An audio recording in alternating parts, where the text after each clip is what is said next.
Halo guys, welcome to my YouTube channel. Jangan lupa like, subscribe, comment, dan share. Terima kasih.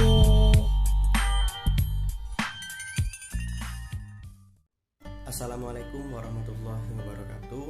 Kembali bersama saya Gandis Nanda Indriawan di channel YouTube saya Mas Gan.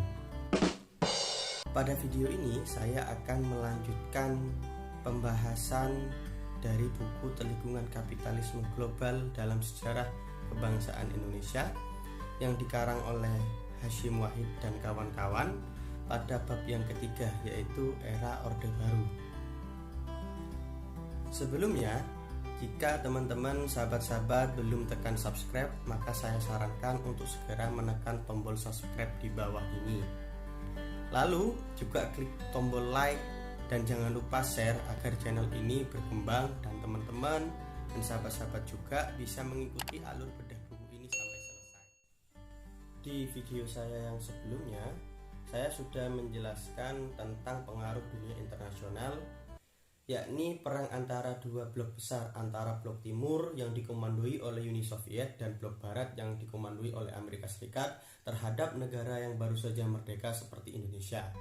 Di video saya yang sebelumnya juga menjelaskan bagaimana cara founding father kita dulu berusaha membendung pengaruh dari kedua blok tersebut, terutama pengaruh yang paling kuat yakni dari Amerika Serikat dengan paham kapitalismenya. Sampai akhirnya pemerintah Soekarno berhasil ditumbangkan dan diganti dengan pemerintahan Orde Baru yang dipimpin oleh Soeharto dalam bayang-bayang Amerika Serikat. Setelah pemerintah Soekarno berhasil ditumbangkan atas bantuan kapitalisme modernisme, maka dengan mudah kepentingan-kepentingan negara kapitalis bisa dijalankan di Indonesia di bawah pucuk pimpinan Soeharto. Sejak saat itu, beberapa strategi sosial, politik, dan ekonomi yang dibangun oleh negara-negara kapitalis mulai diterapkan di bawah payung ideologi developmentalism yang diterapkan oleh pemerintah Soeharto pada tahun 1968 di dalam Undang-Undang Nomor 2 Tahun 1968 mengenai penanaman modal asing di Indonesia.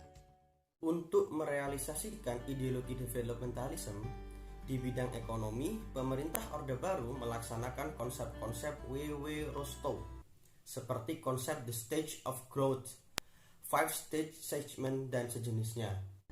Demi merealisasikan konsep tersebut, pemerintahan Orde Baru membuat kebijakan yang mengamankan pertumbuhan ekonomi, meskipun mereka harus mengorbankan kepentingan bangsa dan mengabaikan amanah rakyat, sebagaimana yang tertuang dalam Undang-Undang 45 dan nilai Pancasila.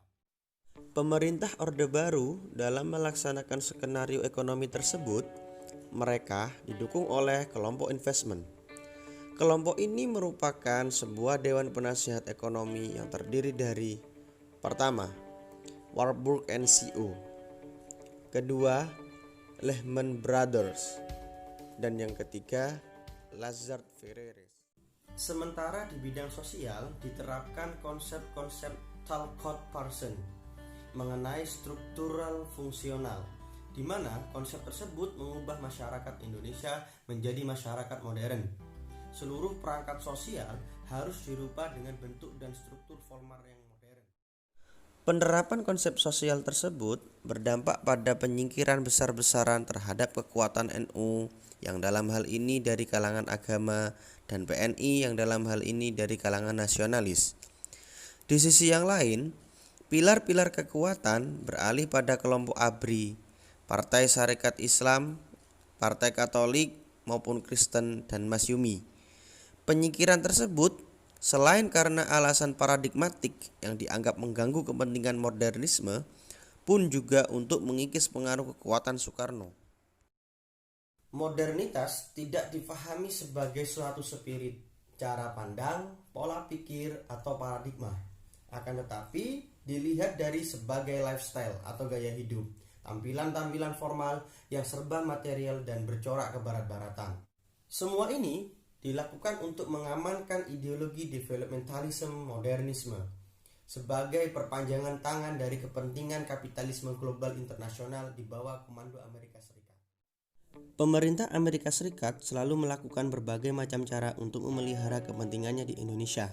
Misalnya, ketika modal Jepang hampir mendominasi di Indonesia, di mana hal ini dianggap membahayakan kepentingan Amerika, dengan cepat Amerika segera memberikan peringatan melalui peristiwa Malari pada tahun 1974. Indikasi atas hal ini terlihat pada beberapa tokoh mahasiswa pelaku peristiwa Malari yang mendapat beasiswa di berbagai universitas terkemuka di Amerika Serikat setelah menjalani masa penahanan dan hukuman. Kian juga dalam kasus Timur Timur. Ketika Portugal meninggalkan Timur Timur, maka menurut Amerika akan menjadi ancaman yang potensial akan masuknya komunisme ke Indonesia. Untuk itu, pada tahun 1975, Indonesia berhasil diyakinkan untuk menyerbu Timur Timur lewat Operasi Seroja. Dalam hal ini, sejarah menunjukkan sehari sebelum penyerbuan Timur Timur, yaitu pada tanggal 5 Januari tahun 1975, Presiden Amerika Serikat Gerald Ford dan Menlu Amerika Serikat Henry Kissinger meninggalkan Indonesia. Kemudian Sabtu pagi pada tanggal 6 Januari tahun 1975, penyerbuan ke Timur Timur terjadi. Ini bukan suatu kebetulan. Fakta ini menunjukkan bahwa Amerika Serikat ingin mengatakan bahwa sebenarnya Indonesia melakukan penyerbuan ke Timur Timur dengan persetujuan Amerika Serikat sebagai peringatan pada US. Layak untuk dicermati, sebagaimana Soekarno bergantung pada blok Hamekon untuk pasokan peralatan industri berat dan peralatan militer. Demikian pula Soeharto bergantung pada blok NATO untuk pasokan peralatan sejenis. Pesawat tempur MiG diganti dengan pesawat tempur F-5 dan F-16 buatan Amerika Serikat. Senjata infanteri AK diganti dengan M16 dan FN, masing-masing buatan Amerika Serikat dan Belgia. Peralatan industri baja dari Kiev diganti dengan peralatan industri baja dari Verrostahl, yaitu dari Jerman. Berbagai upaya negara-negara barat dengan ideologi kapitalismenya mempertahankan kepentingan di negara-negara dunia bagian ketiga melalui ideologi developmentalismenya. Dengan cara ini, negara-negara kapitalis berhasil memperkokoh pengaruhnya di Indonesia. Pada tahun 1989 terjadi sebuah peristiwa yang monumental, yaitu runtuhnya negara komunis Uni Soviet. Peristiwa ini menandai berakhirnya era Perang Dingin, karena sejak saat itu berguguran pula negara-negara komunis di Eropa Timur. Peristiwa ini memberikan dampak yang cukup besar pada negara-negara dunia ketiga, khususnya yang memiliki hubungan dengan Amerika, termasuk Indonesia di bawah pemerintahan Orde Baru. Dengan berakhirnya Perang Dingin, maka negara-negara kapitalis tidak lagi membutuhkan tameng untuk menghadapi komunis. Akibatnya, negara-negara dunia ketiga yang selama ini menjadi tameng lantas kehilangan peran.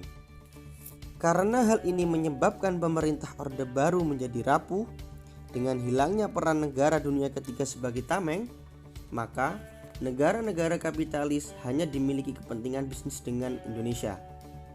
Oleh karena itu, pemerintahan yang tidak menjalankan prinsip ekonomi pasar harus disingkirkan. Di lain pihak, sebagai dampak dari pembangunan ekonomi selama 32 tahun di bawah pemerintahan Soeharto, timbul satu segmen masyarakat yang memiliki harapan-harapan berlebihan atas kehidupan material yang bercorak konsumtif yang gagal dipenuhi oleh pemerintahan Orde Baru.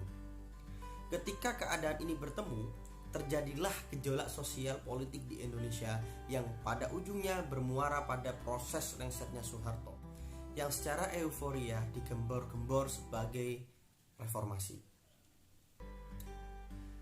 Hal itu menunjukkan bahwa terjadinya proses reformasi sebenarnya bukan semata-mata merupakan perjuangan rakyat Indonesia. Namun ada tangan-tangan gaib yang ikut bermain sehingga kekuatan politik Soeharto begitu kuat dan mengakar bisa runtuh hanya dalam waktu 3 bulan. Tangan-tangan gaib yang dimaksud adalah kekuatan kapitalisme global internasional. Oke, sekian video dari saya. Saya mohon maaf apabila ada kekurangan dan kesalahan. Terima kasih sudah menonton. Tunggu video selanjutnya ya.